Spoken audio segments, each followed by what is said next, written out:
Yesterday, the Discovery team's legacy lived on as American George Hincapie, who used crafty sprint tactics, picked up where Lance Armstrong left off, in yellow, atop the podium, in France as overall leader. Today, the race revisits the route of the Spring Classics as we ride into Luxembourg for another sprinter's delight. Speed demons Robbie McEwen and Tom Bonham will try to reclaim their title as sprinting kings after they failed to do so on Stage 1. The beauty of the Tour de France continues as Stage 2 begins next on OLN.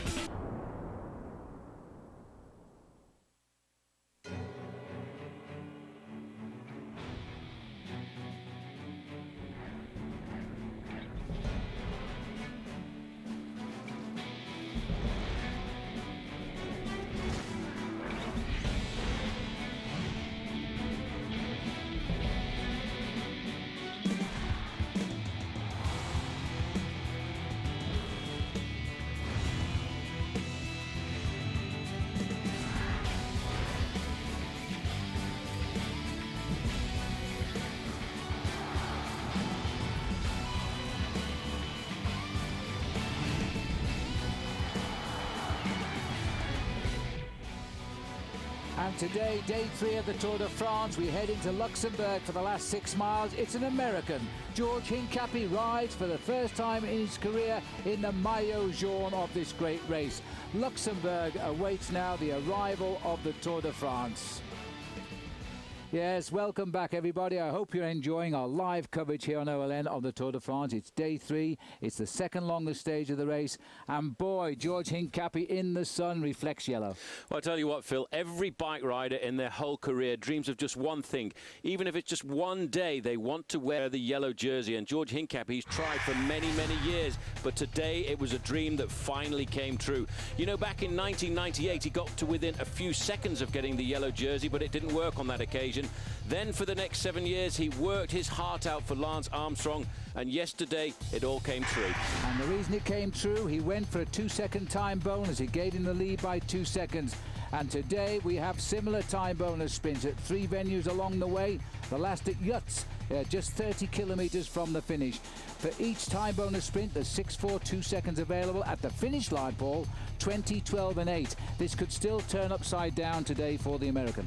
This race really could turn upside down. George Hincapie was going to have to be very careful indeed. Let's not forget, there is a race within the race. We've talked about it before, the race for the green jersey, the most consistent rider on every stage. And currently, it's the Frenchman, Jimmy Casper, because of his win yesterday. Well, Casper got his first ever win in the Tour de France, and that has given him the overall lead in that green jersey. He now has a total of 35 points. Hoshoff, remember, who crashed after the finish yesterday, slips to second. McEwen, second yesterday, is in third. Then comes Eric Zabel, and another Australian there at the bottom is Stuart O'Grady. 24 points for him. Well, the points available out on the course at the intermediate sprint points are 6, 4 and 2 points for the first riders across those lines. And of course, when you get down to the finish line, there's 35 points for the win, down to 22 points for 5th place. And then between 6th and 25th, there are 20 down to just a single point. So the scene is set. Let's go down to the start line this morning. He is in the race. We were hot. We were hot. We're in his arm.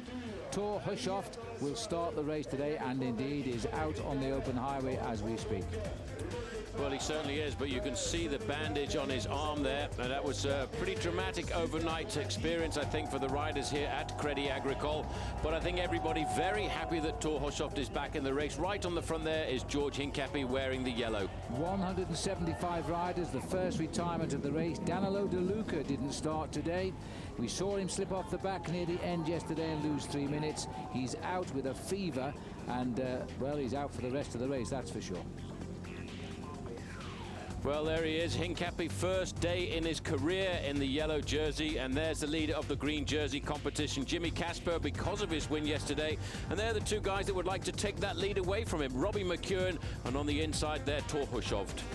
So at 0 kilometres, that's where the time actually starts, and within 1 kilometre, 2 riders were clear and still are.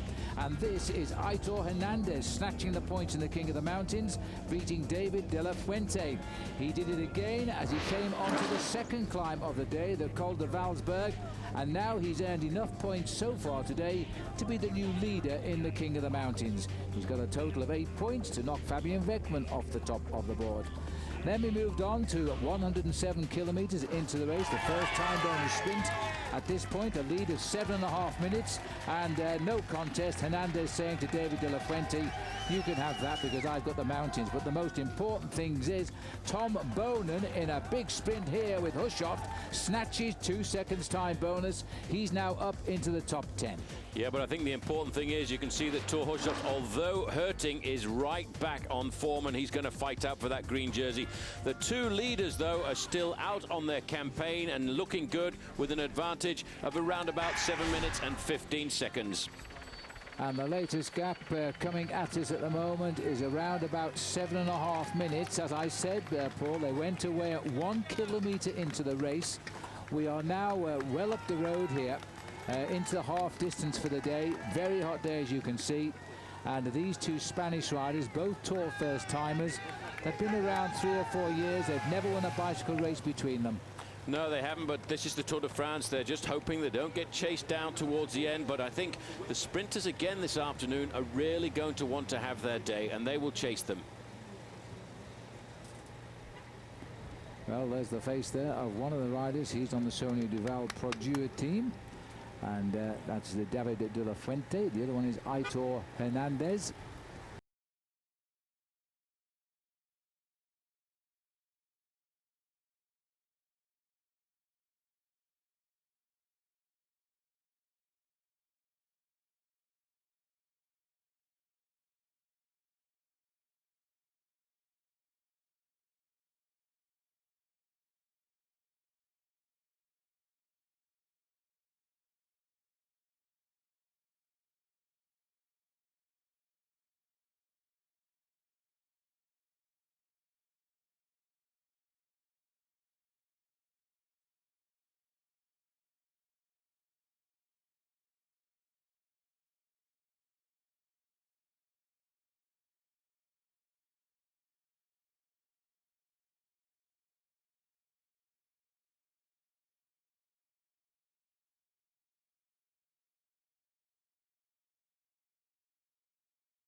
This is the beautiful start town today of Aubenas. It's about 25 kilometres, 15 miles or so outside of Strasbourg.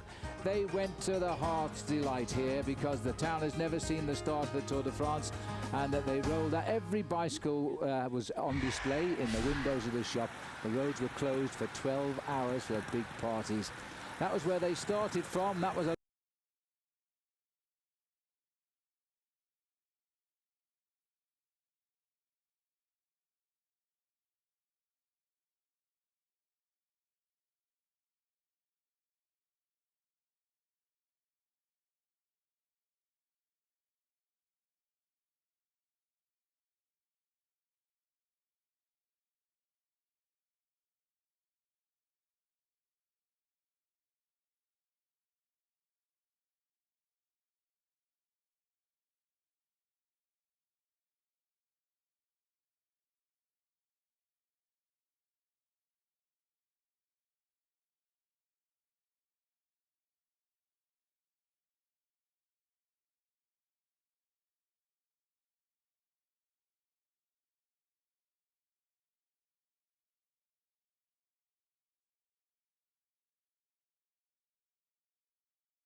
Welcome back to Stage 2. We'll get you back to the roads of France in just a moment. Al Troutwig along with Bob Roll. You know, for us, this is total immersion. You are totally into the Tour de France for 3 weeks, as it is probably for you. You wake up, you sleep, you shower. Tour de France.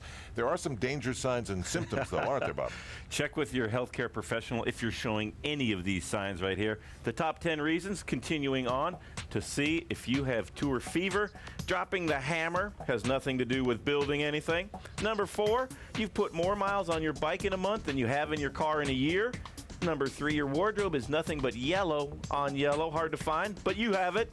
Number 2, 8 seconds has nothing to do with bull riding and everything to do with Le Mans' win in the '89 Tour. And the number 1 reason, your legs are smoother than Uncle Fester's head. Gomez! Morticia! Go see somebody. You need some help. Audience is going, who's Uncle Fester? But I guess I'm going to take this personally, so give me a light bulb. We'll send you back out for more of Stage 2. Phil Liggett and Paul Sherwen. Thanks, Bob and Al. Well, I'll tell you what, Bob, I think you've always had Tour fever, unless that's the normal way you react. 8 seconds, it takes longer than that to get you to the car every morning, I'll tell you, before we get to the finish line. Anyway, back to the action here. There's the peloton. Remember, Danilo De Luca, the first rider out officially on the Tour de France this year, because yesterday he developed a big fever. Now he's tried the Tour de France on 2 occasions, and now he's still to finish one and reach Paris. There's the peloton at 7:57. Here they are. A lot of team riders coming to the front. So that's interesting that Team Discovery not sending too many men to do the riding anymore at the front of the race. Just looking at the peloton here, Paul, it's interesting to see now that Team Discovery seem to have called their men off the front. Well, you know, it's the old game of poker, Phil. You can see Team Discovery Channel have seen that there's going to be a change at the top of the overall classification today, because I think they realize the sprinters want to have their day. They're quite happy, actually, having a breakaway like this, because that breakaway takes away the bonus points, the bonus seconds out on the course. So if the sprinters like Boonen, like Hushovd, who wants to get the jersey back, or, of course, Robbie McEwen want to win the stage, it's up to those teams to go up there and do most of the pacemaking.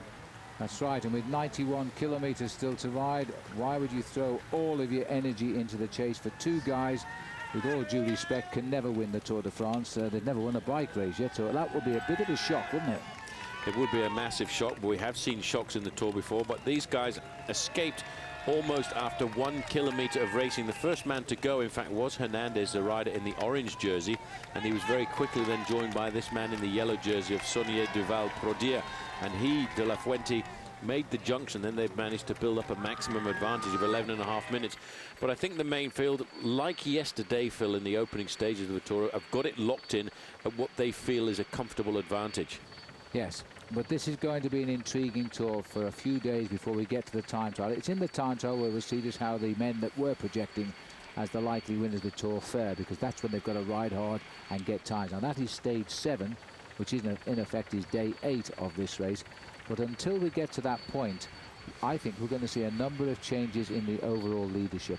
We'll see a lot of changes in the overall leadership, and of course I think we'll see a lot of changes in the leadership in the teams as well, because, for example, Team CSC are not sure who is going to be the leader of their squad.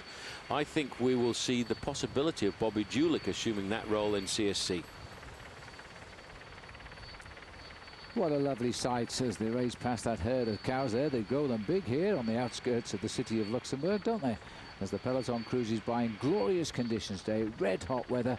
We're talking of a sunshine Tour this time, all the way right round. Well, as we see the French flag and the checker flag, not too many American flags around at the moment. One American is wearing the yellow jersey. It's George Hincapie, and he was speaking earlier with Craig Hammer. Here he is. George, only the 4th American ever to wear the yellow jersey. With that sort of magnitude on your shoulders now, how much sleep did you get last night? I actually slept pretty good. As I said before, I was really disappointed after the first stage, and yesterday made it all that disappointment go away, and I was very relaxed and just really happy to finally get a yellow jersey. Johans called this a tour of opportunity, and it looked like on the road yesterday you were the first to seize it by the reins. What sort of message do you think that has sent to the rest of the peloton and really to your own team? Well, really, it's just we got one of our ambitions, hold the yellow jersey. Yesterday, or the first stage, we wanted the stage win. We missed that one, but we got the yellow jersey, and we're going to try to hold on to it today. It's going to be difficult with the sprinters, but if we lose it, we'll try to get it back next week. I understand you got a call from Lance last night. What do you have to say? Yeah, he was at the park with his family, and he called me up and said I look great in yellow, and he was really happy. All right, congratulations again. Thank you. I was just thinking that myself, George. You do look good in yellow. It's a colour that suits you. It's taken so long to get it, but now let's see if he fights for it today. And I have a feeling that they won't fight too hard to retain that lead because they don't want to carry that sort of pressure as we go across the top of France in the next week.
Yes, you never know what lies around the corner on any day in the Tour de France. One day you're the leader, the next day you're crashing down on the ground and going to hospital for stitches. The great news, though, is today Thor Hushovd is riding again and will live to fight another day. A few stitches in his arm at the end. This is an amazing start to the Tour de France, and this would surprise, I think, just about anybody on the Tour de France because it's been an unusual one. No one better to tell us about Lance on the first week of the Tour than Lance Armstrong.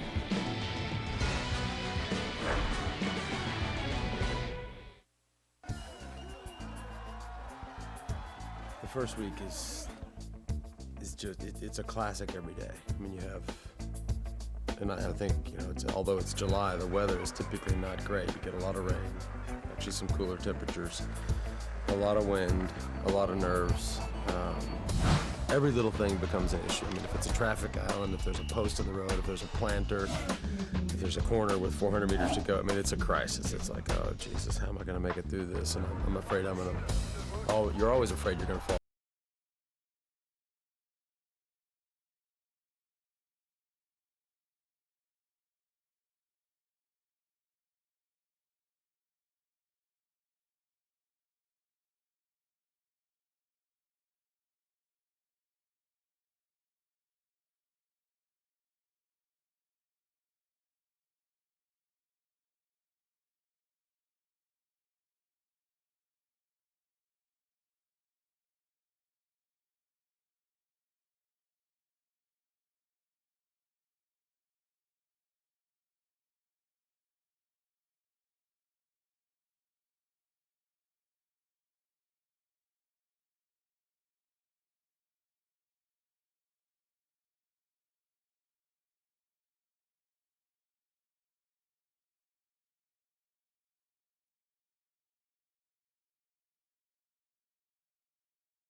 France, shortly to be changed to the beauty of the Duchy of Grand Duchy of Luxembourg, as the race now heads up towards that big little principality locked in by other countries.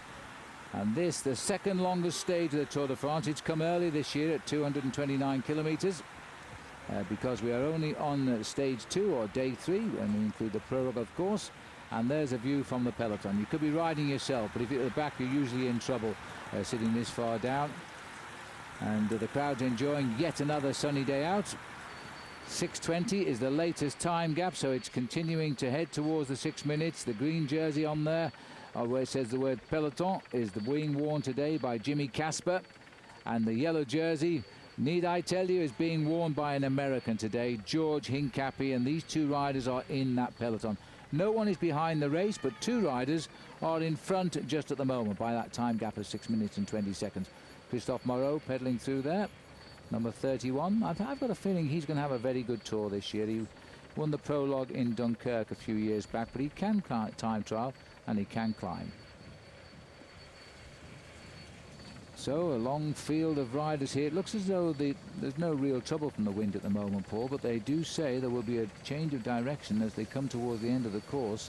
There is quite a strong wind blowing. I have to say, it doesn't seem as strong now as it did at the start of the day. No, it actually seems to have died a fraction, and that's probably because of the heat, but there is the possibility it could get stormy in the latter part of the afternoon. These guys you can see at the front now are setting a little bit more serious tempo, and there's Thor Hushovd. You can see the bandage on his arm there. I really didn't know whether or not he was going to get up and ride again.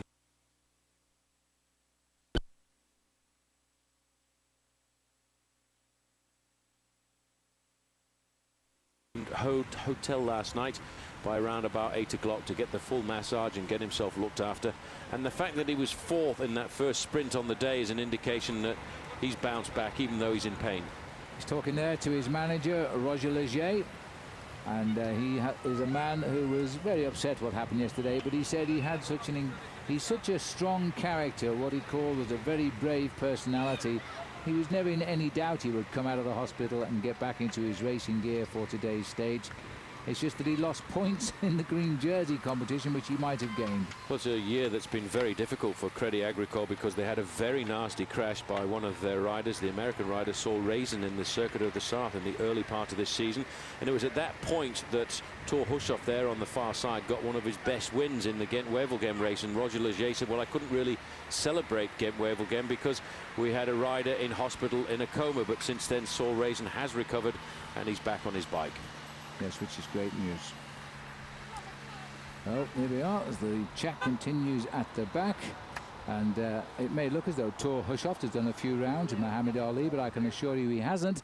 But you can watch this coming every Thursday on OLN. It's Swinging with Fight Night. It's the hard-hitting action. It will include live bouts and Bob Arum's top rank and the legendary battles which feature all-time greats like Ali, Leonard and Hearns. That's Fight Night. It premieres live Thursday, July 27th on OLN.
Welcome back. The Tour de France at full speed, heading towards Luxembourg. We're about 49 miles from the finish.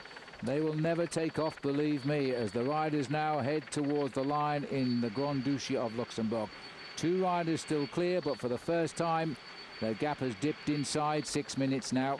And this is the second longest stage of the race, 229 kilometers. And need I remind you, it is an American in yellow. It's not Lance Armstrong anymore.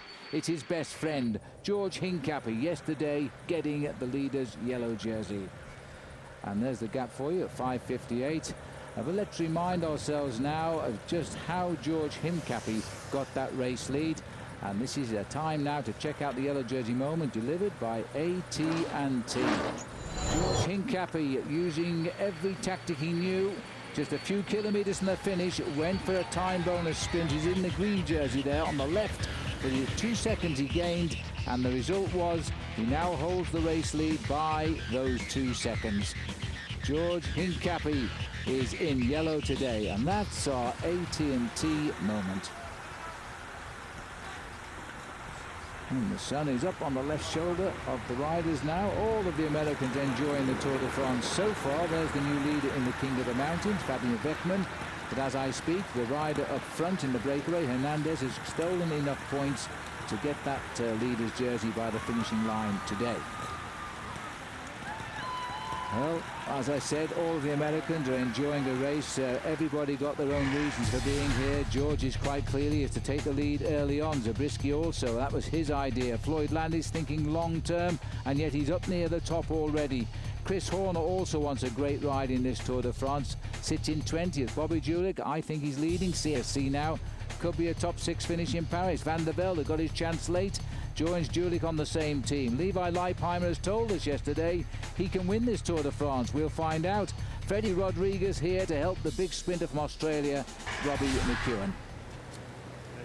And this is the ride from Euskaltel Euskadi, who's now the new leader in the King of the Mountains, Hernandez.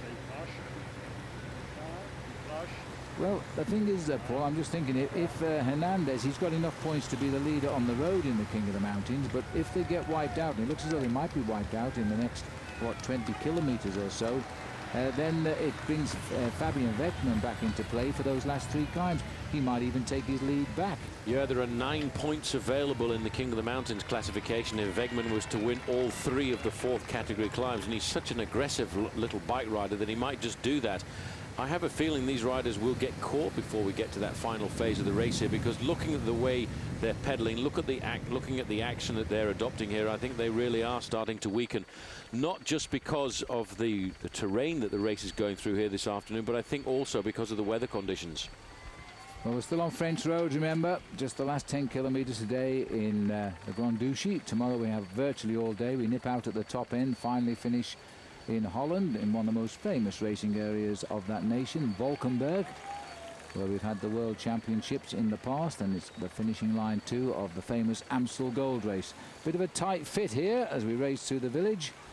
Of course, one thing the riders didn't have to go through yesterday, there were magnificent roads for racing yesterday, which is always a good thing on the first day of the Tour de France, because the first day out on the open road can usually be pretty scary. That's a pretty impressive track.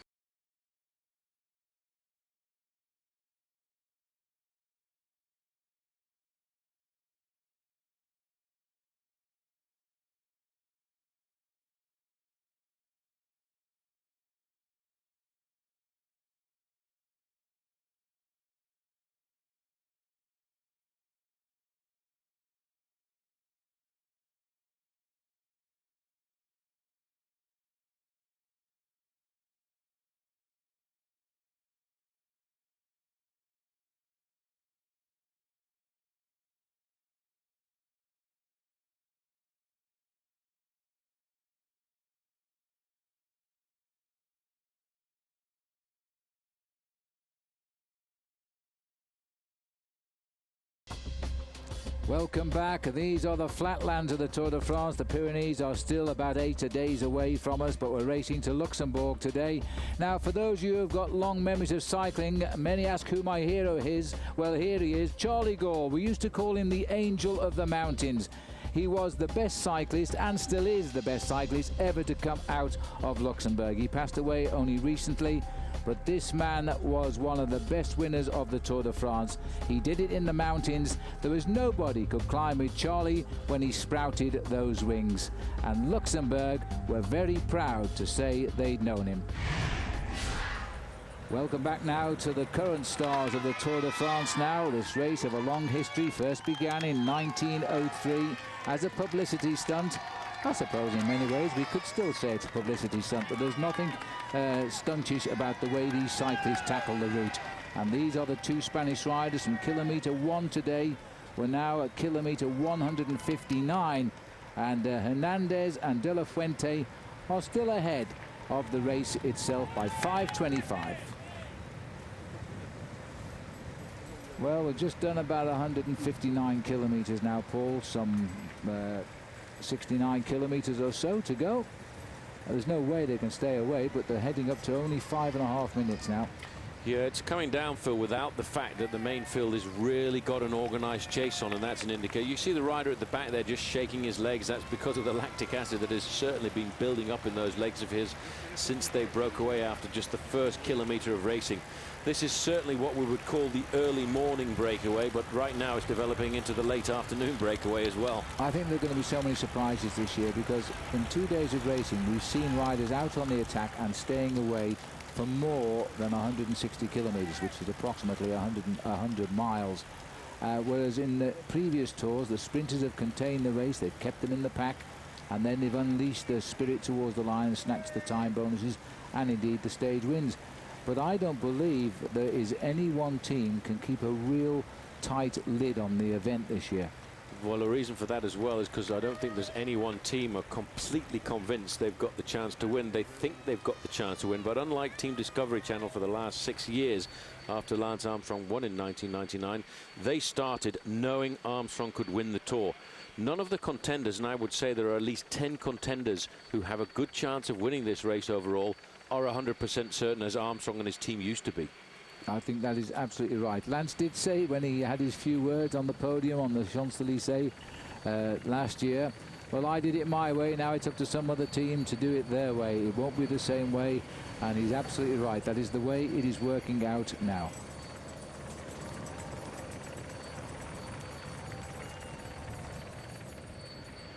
Just looking as we Cadell Evans, number 61, potentially a race winner. There's the world champion, Tom Bonan, made a bit of a mess of it yesterday. Will he do it today? I think he was probably extremely nervous yesterday. He knew the pressure that was on him. And there's a rider there requiring a bit of service. He doesn't look under too much pressure. It's not one of the top riders of Milgram, it's one of the helpers. I think his team car's gone by him here.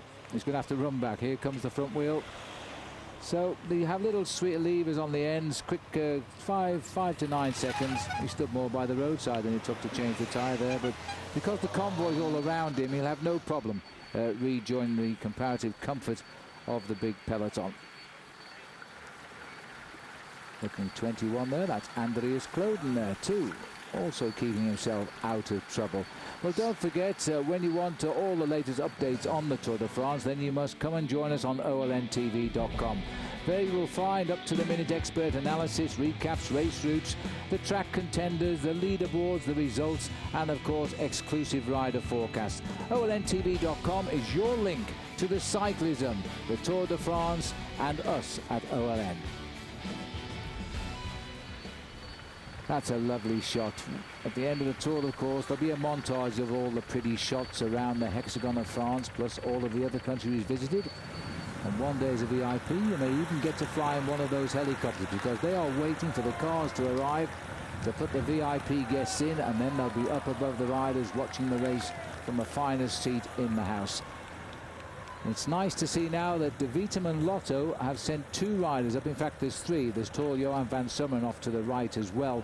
Now, yesterday, they didn't send too many riders up.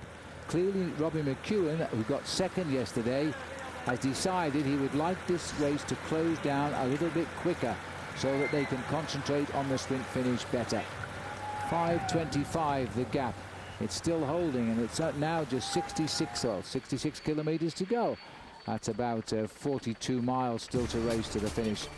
There's another one of those lovely shots. As we race past the straw tractor, the Tour de France heads closer and closer Yes, that was yesterday's stage. Will it be the sprinters again today? Welcome back to live pictures here on OLN of stage 2 of the Tour de France. The second longest stage in the race was heading now to the Grand Duchy of Luxembourg and the finish at Esch-sur-Alzette. And that takes us 6 miles into the Grand Duchy for the finish today.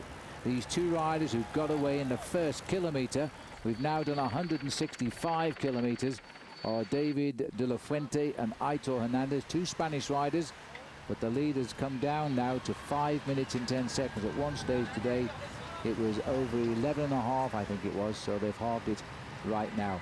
Time to take on, this is your job as a domestique. This is the man who was on the attack all day yesterday, Walter Benetton, and was voted the most aggressive rider of the day. Now it's his job to go back and get all the water and go and distribute all of that water to his teammates. That's if he can find them, of course, in the big peloton of 173 riders.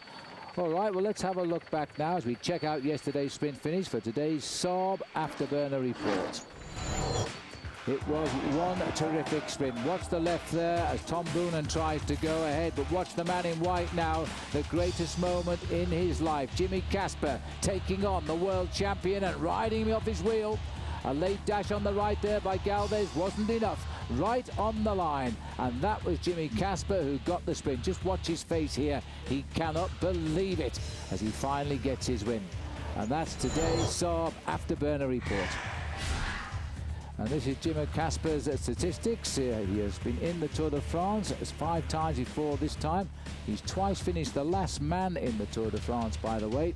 Finally, he gets to be the first man, at least for a day. So those are the 2 new trendsetters today as they continue. The gap is now inside 5 minutes from over the peloton. Slowly but surely they are coming back into line here, Paul. They know now they're not going to stay away. We're not very far from the second sprint. We must be very close now to the sprint in Holling, which comes at 59 kilometres, just approximately 2 kilometres or so to go. Yeah, I'd put it at 2 kilometres to go to that next sprint, and it's, to me, not that interesting what these 2 riders do for the sprint, but what is more interesting is what is going to happen behind, because we've seen already Tom Boonen go out and sharpen his pedals to get a 2-second time bonus to pull him up into the top 9, and I think he will be looking to try and get a couple more time bonus seconds there to get him that little bit closer to the yellow jersey. He, I believe, Phil, today is seriously looking at the yellow jersey. He made a big mistake in his sprint yesterday. He and his team, because he ended up at the front much too early at around about 450 meters to go, and there's not very many in the race can actually sprint for 450 meters with somebody like Robbie McEwen on your wheel. That's right. Well, there's no doubt that Boonen wants to be in Belgium in yellow. It's a great moment for any cyclist who comes from that cycling mad nation. It's a huge thing for him, and so he's going to be trying in this next sprint. And I think again, if we don't see George Hincapie take part, then we will know that that team is thinking long term and not too worried about keeping George in yellow today. Yeah, well, we're looking at and that's the 1 kilometre to go there for the peloton. It might be 5 kilometres to go for the peloton there. They have a bit further to go. So as we look at the main field here, let's have a look at some SRM telemetry here. Now the green block is where the rider's heart, in this case Sebastian Langs, is beating at 131 to the minute. The little white indicator far right is his maximum. We don't want to see him go over that. And let's have a look at this one too, another one here. Philippe Pizzato, he's beating, he's almost at rest, this man. 118 beats per minute now for Pizzato on our SRM telemetry there.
Robbie McEwen, the man who knows how to win tour stages. He's won 8 already.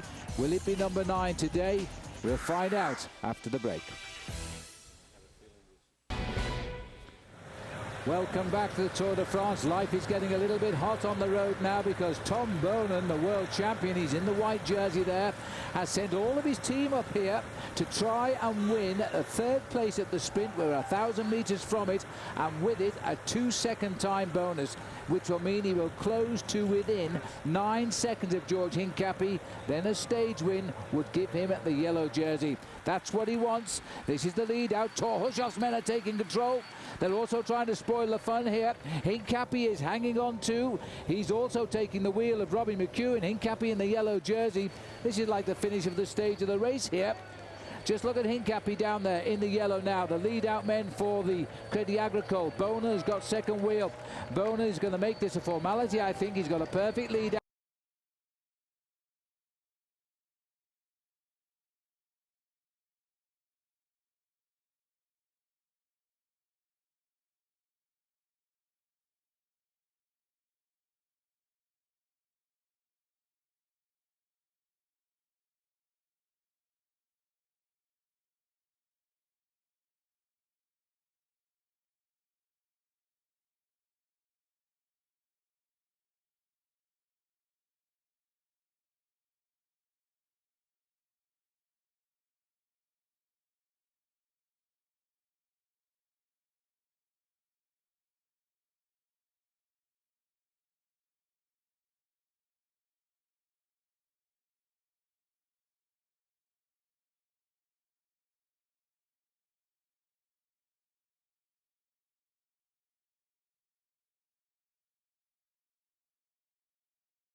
we're just looking now at sitting at the back here, rider 131 is David Moncoutier.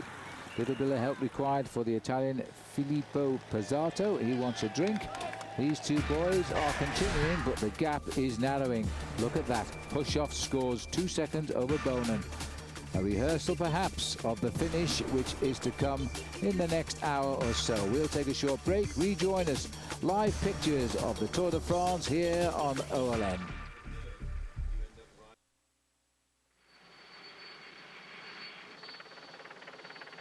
The helicopter here. We're back with the Tour de France. This is the view from the helicopter. 229 kilometers the menu today. It is the second longest stage of the Tour, coming very early on.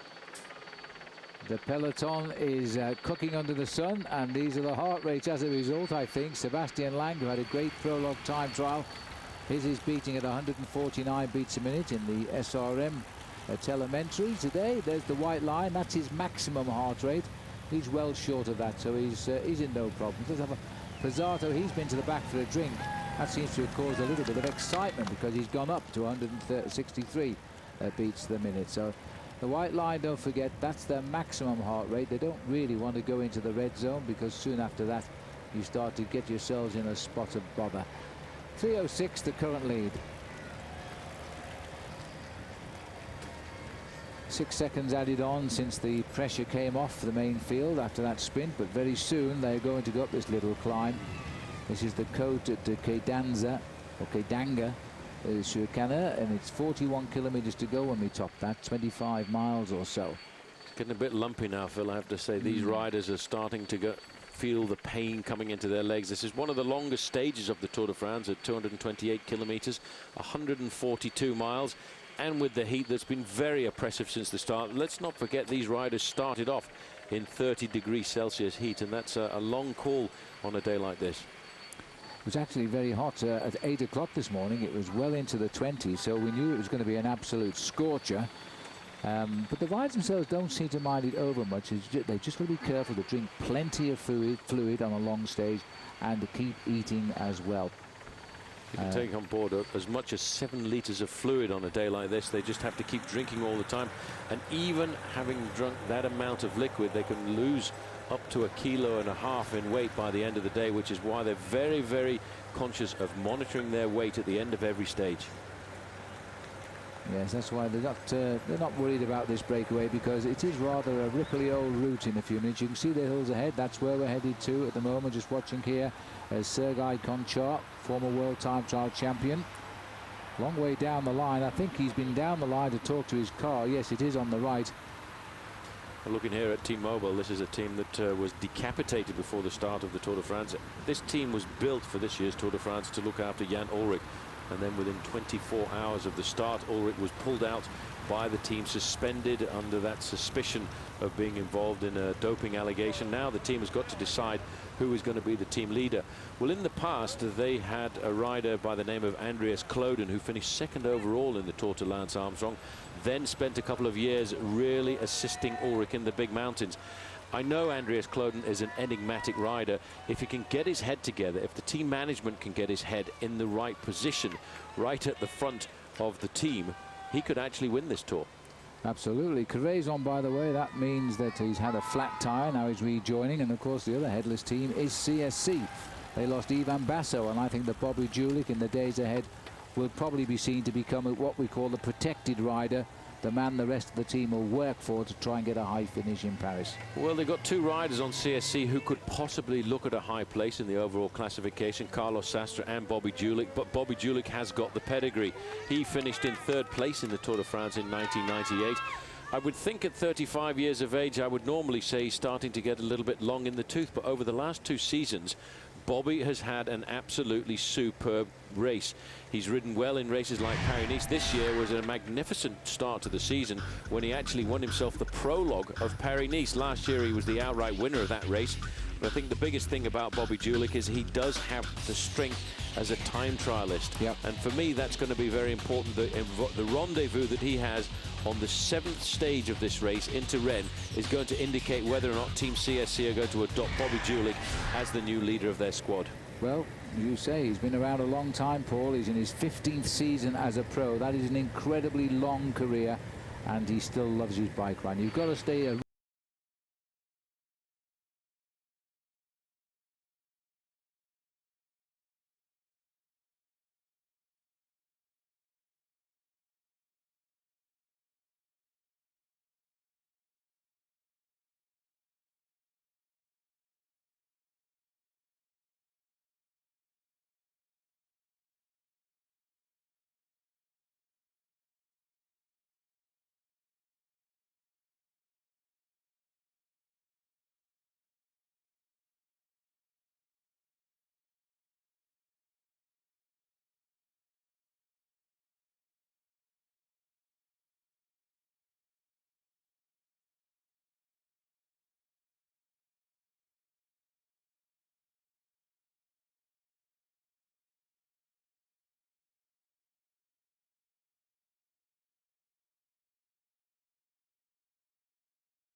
be a deciding factor today.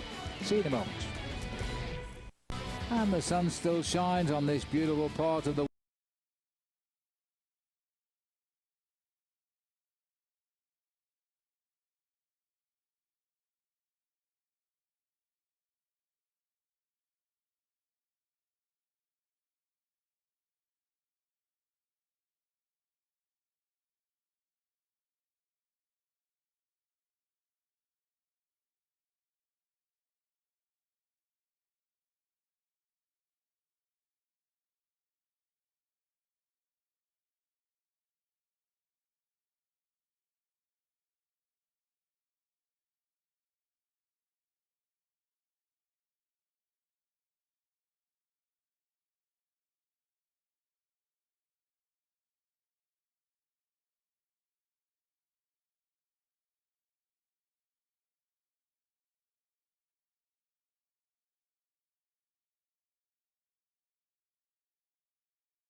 Welcome back. It's just in time for the sprint for the third place for Fabian Weckmann. There he is in the center, the polka dot leader. He needs this 1 point here because Hernandez has blown up and he's seen the finish. He's looking over his shoulder. He's gone for it. Well, our cameraman hasn't gone with him. He's somewhere on it. There's the view from the top. He's actually being challenged, and Weckmann has got the point that he requires. It was a close finish there. The Euskadel Euskadi rider tried to protect the man up the road, Aitor Hernandez, by taking the point there as a throwaway. But Weckmann got it, so he's kept himself in with a reality that he might still be in the polka dot jersey by the end of this day. We'll see. There's the attack. Weckmann just seeing if anybody was going to sprint with him. They're almost tempting the Euskadel rider there to come and have a go at him. Very short sprint. Now back up with the lead now, and there is only one because after the sprint for the climb between the two of them, David de la Fuente has gone away, and he's trying for gold now, just like Walter Benetto did yesterday and was unsuccessful.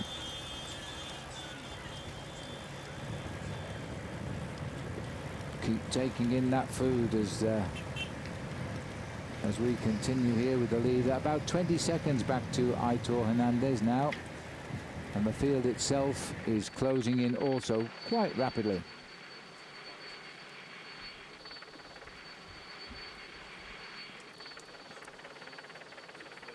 So we're seeing the peloton, a lot of change of action now. See the riders moving up on the outside, trying to reposition themselves, because they know now they're approaching one more sprint and two more climbs, and the sprint is next, and it's the sprint which will hold the attention of these riders because of the small time bonuses, particularly George Hincapie and Thor Hushoff. They are now equal on time because of the 2 seconds Hushoff took a few kilometers ago. All right, well, as we look here at the extraordinary descending style of David de la Fuente, we can also take a look now at the Pennzoil Platinum moment of the day. And of course it is the big sprint. Let's have a look. There's that man in the action yesterday, the man in yellow, Thor Hushoff, sprinting on the left of our picture, riding too close to the boards. Watch for the hand. That was it, and you can't see it yet, but by the time he crosses the line, that arm is gushing in blood. Watch him glance at his arm now as he comes over the line. Well, underneath our camera, this happened. He fell on the floor and the blood really started. Because of the effort, it was pumping from his body, but it wasn't as bad as it looked. Just take another look at it. There's the hand. A real slap on the arm. At least it missed his face, thank heavens. Well, since then, those hands are now banned in the last 2 kilometers of the course in any stage of the Tour de France. That's our Pennzoil Platinum moment of the day.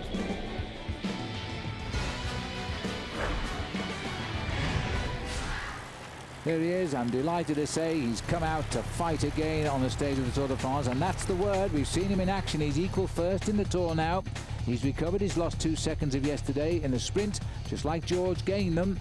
So now these two are going head-to-head on the next sprint along the road. This is the first ever Norwegian rider to win the prologue stage of the Tour de France, which he did 3 days ago. And it looks as though Daniel Bernati's team is now taking an interest there on the front. Well, Lamprey are up front, Paul, and this can only mean for Daniela Bernati, so there's more sprinters coming in on the scene now. Well, a lot of the sprinters now are starting to take a lot more serious interest in this group, and I do believe that Bernati, who was very close yesterday, he finished 4th on the stage yesterday, feels today that he's got a very good chance of getting himself in with a higher placing than he did yesterday. But of course, Eric Zabel for me is the man who's always consistent, always there and thereabouts. Might not have the full turn of speed of a man like Robbie McEwen nowadays, or of course the power of a man like Tom Boonen, but the advantage Zabel's got, Phil, is he's a very crafty bike rider. All right, well, I just saw Jens Voigt on the other side too. He'll be looking to help out Stuart O'Grady shortly. It's a very tight peloton now at the front, at least, as the riders are running down onto the closing stages of the Tour today. But there's so much action in those closing stages. Another time bonus sprint literally around the corner. 2 more climbs, and then the charge across the streets of the Grand Duchy of Luxembourg. Pretty scene here in France as we head to Luxembourg today. This is our Trek aerial view, and nobody at home because they're all out on the side of the road watching the Tour de France pass by. And the leaders have at last cracked, because there's one leader now, De La Fuente. His erstwhile partner in crime throughout the day since the first kilometre, Aitor Hernandez, can only be seconds in front of this group. We are now, there's our profile, look at the red line right, we are approaching the third and final sprint of the day.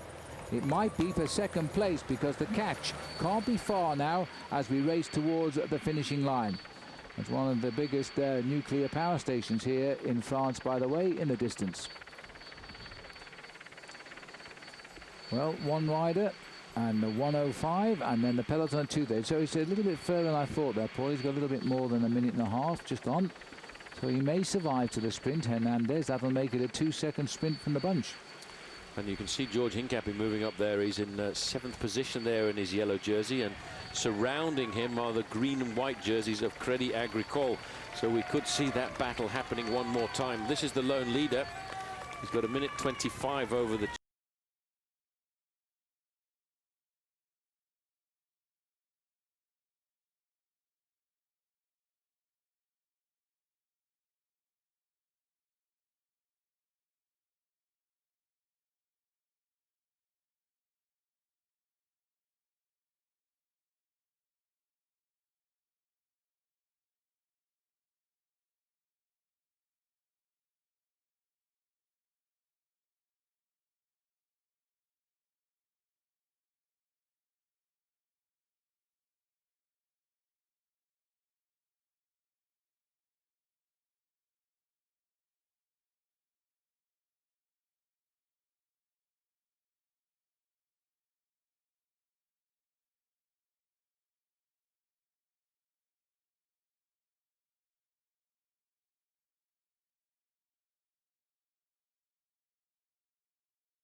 We're back with the leader on today's stage of the Tour de France. There's an awful lot of motorbikes and cars down there. The lonely figure, though, is David de la Fuente.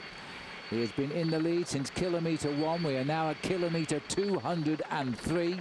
It's been an extraordinary escape. His partner's back in that pack down there now, Aitor Hernandez, and the pack is closing in as we head now towards the finish in Luxembourg on the second longest stage of the race. George Hincapie, well, he started the day the race leader in the yellow jersey, 2 seconds ahead. The sprint bonuses have gone against him. He's now 2 seconds behind overall. He needs to pull out something special when we get down to the sprint finish. 25 kilometres to go. That's about 15.5 miles from the finish. Well, our man who's ridden the Tour de France, Frankie Andreu, is checking out the hills towards the finish. You're looking behind me at the final climb in today's stage, only 5 kilometers from the finish, and it comes just after 2 categorized 4 climbs. Now this climb I think is a little bit longer and harder than the categorized climbs, and it comes closer to the finish. I actually think it should be categorized. Today, Discovery Channel could have a very hard day, especially if they have to ride on the front and chase during the Tour's longest stage of 230 kilometers. This long climb is hard enough where the weaker riders are going to be put to the back, and I think it can take some of the snap out of the sprinter's legs. For George Hincapie, I think this plays to his advantage. But the question is, will George Hincapie's sprint to keep the yellow jersey be able to match up against some of the fastest sprinters in the world? Thanks, Frankie. Yes, that certainly is the question. Is George just happy to say, well, I'll have one day in yellow this week. I'll look forward to try and get it back in the future. Because as we look here, remember that George is the 4th man to lead in the Maillot Jaune of the Tour de France. Le Mans was the pioneer. Armstrong came and eclipsed for 7 years. Dave Zabriskie held it, went out with a crash, or lost it in a crash during last year's Tour. Zabriskie riding well this year again. And Hincapie at the top of the pile at the start of the day. He needs to finish with a good sprint today if he's going to keep his yellow jersey.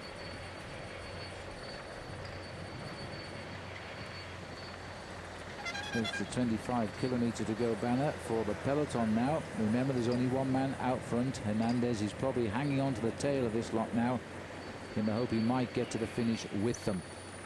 Well, I made it an unofficial time check there of 1 minute and 20 seconds. We're saying around about 1 minute 40, but I think it's coming down a lot more rapidly than we believe. There's a tendency in the breakaway, I think, to look at a return of the main field to the lone leader between 5 and 10 kilometers before the finish. The computers are wonderful things. They've worked out the average speed of leader and break and chasing bunch, and they've worked out at 5.2 kilometers precisely we are going to get together. The wonders of technology. We'll find out. Sometimes I wonder if even these cyclists are human, I must confess. As now we've got Johan van Summeren setting the pace here for Robbie McEwen on the front. Chris Horner of the United States, 3rd in line, doing his work now as well for the Australian sprinter. That's good to see. It's good to see. This is a team, the De Vitamont Lotto team, which has got a 2-pronged attack on the Tour de France, because they got Robbie McEwen for the flat stages with a chance to take out wins, and of course Cadel Evans for the overall. I'm wondering, Paul, because Chris is predominantly a climber, whether he's going to try something rather cheeky on these small foothills to the finish. I think team orders today will be Robbie McEwen, and the 3rd order will be Robbie McEwen. Because McEwen is very fast. McEwen also, let's not forget, you're saying Robbie McEwen to win today? I think McEwen was the fastest yesterday. He messed it up a little bit because it was disorganized. The team will invest their time, I think, this afternoon in McEwen, because although he started the day off about 30 seconds down in the overall classification, he too has the possibility of getting time bonuses and getting himself into the yellow jersey, maybe for the start in Belgium, not the finish. Right. Okay, well, there's the peloton. There is 175 on the start. There's 174 of them right there. Just looking down there. A little bit of a tricky rise. We exit Thionville here. Sharp left here, boys. And meanwhile, life at the finish. It's in glorious sunshine. The publicity caravan is arriving. The crowd are enjoying an excellent day here in Luxembourg, while the riders are still in France. We'll see you in a moment. Still a lead of 1 minute 35 seconds here. We're just running into under 20 kilometers from the finish. Unfortunately for the leader, there are 2 hills and plus a nasty climb to the finish, which Frankie Andreo's told us about as well. Just 2 riders today responsible for a 25-mile-an-hour average speed. That is tremendous. Well, you know, the stage finishes are dangerous, as any top cyclist will tell you, but there's no better top cyclist to tell us than Floyd Landis. The last 15 kilometers are always the most dangerous part, and for me, it's the worst part of the day when it's a sprint. I take pride in my bike handling skills, but that doesn't mean I'm not afraid, and I don't participate in the sprint, so for me it's just trying to avoid getting hurt. The guys who sprint, I assume they're not afraid. I don't know. I cannot sprint, so I can't speak for them, but for me it's just try to be conservative. And I think that's what you've got to be, because he is a man who can win this year's Tour de France. So you keep your nose clean and stay out of trouble and let the sprinters do their job on a day like today. That's for sure. 1:14 the gap. So we've got Daniel Donati's team working hard now at the top. And also we've got Johan van Summeren. Nice strange Krauss effect there, opening a tin of probably Coca-Cola or something like that, I would think, at this stage. Well, anything to keep the liquid levels up there.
who first of all started to look as if he was going for the King of the Mountains points, but then after that decided this is a good launch pad to try and outfox the sprinters, and this is what we thought might happen. So Laurent Lefebvre it is, as they can't be far behind, but if this man can just get over the top of this climb, that's what he's trying for now. He's not even thinking of Luxembourg right now. He is, and there's been a crash here, is there? There's been a fall in the road here. Yeah. What has happened on the climb? Well, this very often happens. Let's not forget it's been a very hard day in the saddle for many of these riders. A lot of riders very tired. This is just a touch of pedals, just on the slight uphill grade. Nobody's seriously injured, but these guys are not going to see the main field again this afternoon. Well, that is a shame, and amongst the riders there who've gone down, 144 is Gomez Marchant. Also, his teammate has gone down, Lobato. And this is the dangers of the Tour de France. Meanwhile, back at the other end where they won't know about the crash, this is Wegman. He wants the points again. I wonder if he can actually see now De La Fuente in the lead. I don't think so, but he knows, well, the other two aren't going to manage this one. He is going to get second place on this climb, Fabian Wegman. Paul, this is a man who has fought so hard to get his lead in the King of the Mountains and keep it. Well, he certainly is battling out for it, and I'm not sure whether or not, Phil, in all the confusion of what has just happened at the back, whether or not De La Fuente has been caught or not, because he was just hovering in front of Wegman just a few moments ago. There, in fact, he's caught and passed him.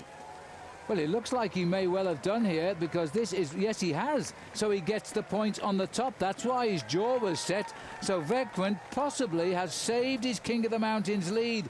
And boy, he had to work for that today as he snatches the points on the top of the Côte de Val-Morange. He's a great battler, this guy, isn't he? Fabian Wegman will not give up.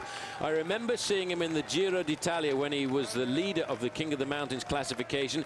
He's not a great climber when it comes to the big mountain passes, but Phil, on those days, he would go out in the early breakaway to get himself a few points in the King of the Mountains classification and then finish 20 or 30 minutes behind. Well, for the record, the Euskaltel rider was Gorka Verdugo in that break. Well, that is amazing now, and De La Fuente here, his legs must be exploding after that effort. We've got the crash in the peloton. It didn't look like big stars had fallen, but you've got to stay out of trouble. And that's what Floyd Landis says to us. And look, the sprinters are hurt, and I think this is because Casper, well, what can you say? The man who won the stage on Sunday, the prologue, on Saturday, he crashed the next day. Casper, who won yesterday, has also crashed by the luck of it. He has slipped. Now, is this going to be a day for the sprinters? Or is Fabian Wegman going to spoil the show and take it for himself? The sprinters are going to be pretty annoyed when we come back after this break, I can tell you that, because they're going to have to work hard before the line, not just on it. Welcome back. You're looking at the face now of the man who has destroyed the sprinters, written all over him here. This is Fabian Wegman. He stamps in on the pedals on the climb. He's got some strong men with him now, the strongest of them, by the way. Oh, well, I think I might hold those comments, because the others have just been swept up here, leaving just Wegman out there in the lead on his own. And 20 seconds the gap. Philippe Gilbert briefly joined a chasing group. He's a Belgian rider on the French Française de Jeux team, and I thought that might have been curtains for the rest, because Gilbert's a strong boy. But no, they've nailed them all back except one man, and Fabian Wegman now has 17 seconds lead. This is amazing now, as we're looking at the peloton here, hunting one man. Terrific riding by Fabian Wegman. He's 26 years of age, just a couple of weeks before the Tour de France began. He was briefly the leader in the Dauphiné Libre race, which Levi Leipheimer went on to win. But this is how you win bike races. It's the hard way, but it's the talented way. 15 seconds is this man's advantage, and I tell you what, just looking at the profile, the riders know that very often in the Tour de France the categorized climbs are difficult, but they also know to take a quick look at the profile there, because this man is just going through the small town just named Rumelange, and outside of Rumelange is a climb which I think could really create a bit of a surprise for the sprinters. The sprinters might find it just that little bit too difficult to stay at the front end of the pack and not be able to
front end of the main field. He knows he's not a great climber, but he wants to make sure that he doesn't get caught out by this little climb, which is not a categorized climb. Let's not forget Boonen at the World Championships last year in Madrid was one of the only sprinters to get himself over the climb and came up with a win. But who's riding at the front of the pack? Excuse me, George Hincapie in the yellow jersey, and Wegman has paid for his effort. Well, he's out to win a stage and he's not going to win it now, so what's the point of hanging on? He's fine. He's already 1 minute and 9 seconds. He's near the end of the overall classification. So he's not going to waste his energy. The tour is only just beginning, not just finishing.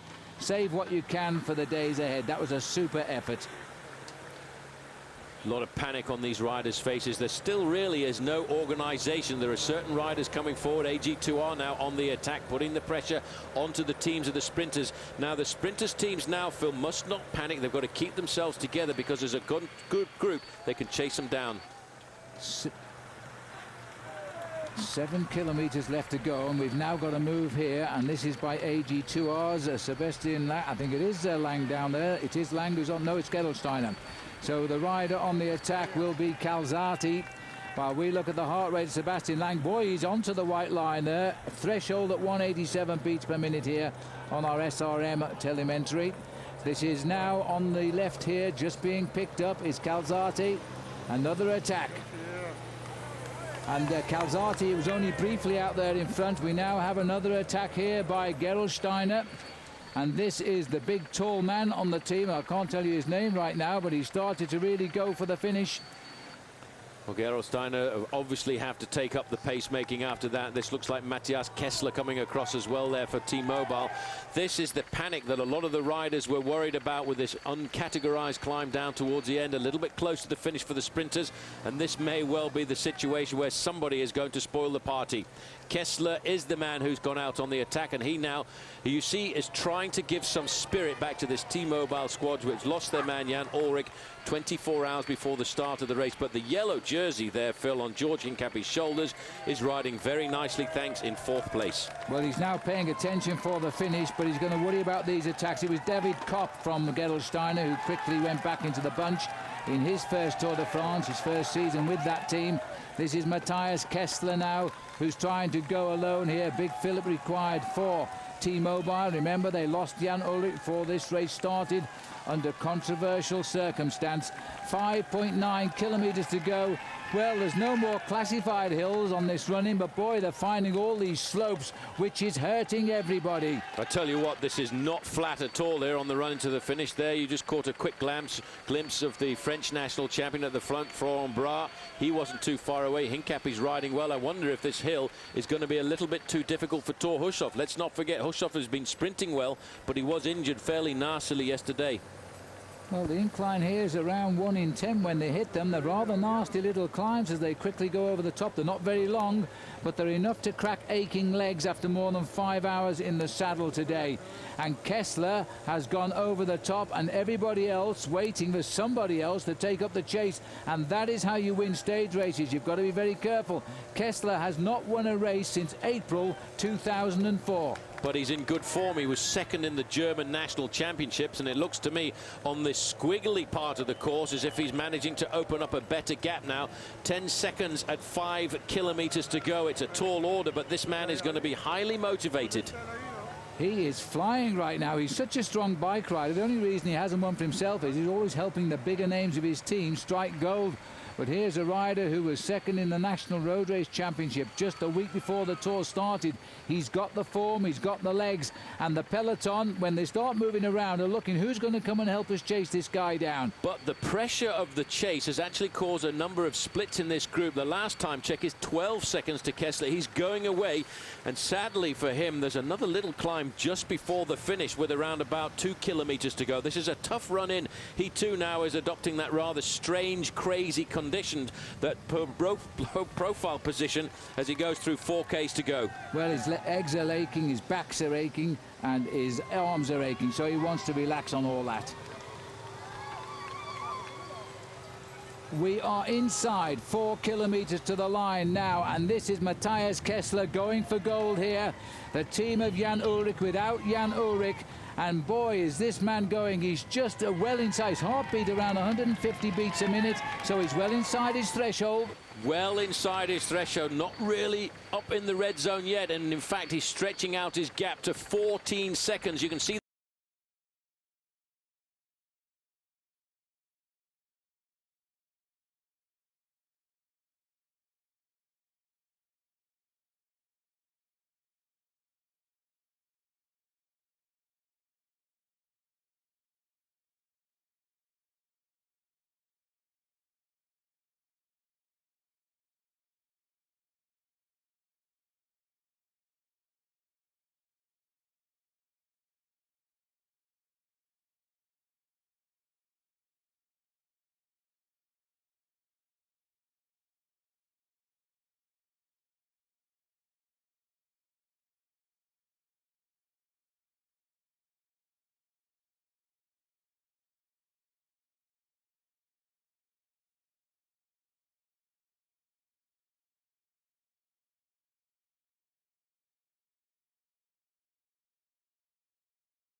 Now, because of that crash, and of course we'll have to find out what has happened in that crash, there is a rule that a fall in the last 3 kilometers, everybody involved will get the same time as the group they were with, and the whole group would have been together. So what you see Hushoff there, his foot is off the pedal. Now he either wrenched his foot off, he's punching the air not with annoyance, but with the fact he is now the leader of the Tour once again. Well, we're going to have to wait a little while to see what the judge's decision is going to be theoretically, as that accident happened well inside the last 3 kilometers. Here's the winner, Robbie That's McEwen. a win. That's a great win. He is an unbelievable performer, Robbie. He knows exactly where to win the races from. He must have had to really keep himself calm and wait for the last possible moment. They could see in front of the Matthias Kessler. You have to time a sprint like that to absolute and utter perfection. Robbie is the master of that. Well, I said yesterday, I think he puts on Harry Potter's invisible cloak and he takes it off just before he crosses the line, because he's there again. Yep, it wasn't a broken pedal, he simply was trying so hard. He's still pedaling with one leg, Hushoff. He's tore his foot clean off the cleat, but he is actually pumping the air with delight because he has actually taken back the race lead. There we are, take that. His leg's still off in that brief shot we saw. It looks like he's